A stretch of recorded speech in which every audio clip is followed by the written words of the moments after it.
Hi friends, പുതിയൊരു വീഡിയോയിലേക്ക് എല്ലാവർക്കും സ്വാഗതം.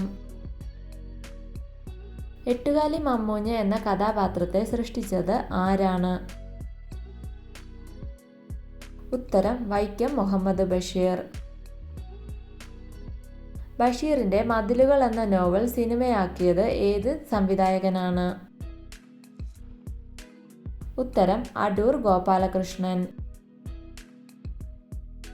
1993 ബാലാമണി അമ്മയോടൊപ്പം വള്ളത്തോൾ പുരസ്കാരം പങ്കിട്ടത് ആരാണ്?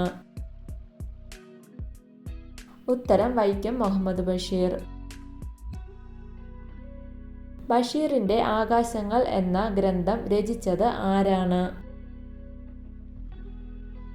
ഉത്തരം പെരുമ്പടവം ശ്രീധരൻ. ഒഴിഞ്ഞ വീട് എന്ന കൃതിയുടെ രചയിതാവ് ആരാണ്?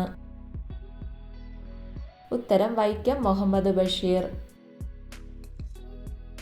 ഭൂമിയുടെ അവകാശികൾ എന്ന കൃതിയുടെ രചയിതാവ് ആരാണ്? ഉത്തരം ഭൂമിയുടെ അവകാശികൾ എന്ന കൃതിയുടെ രചയിതാവ് വൈക്കം മുഹമ്മദ് ബഷീർ.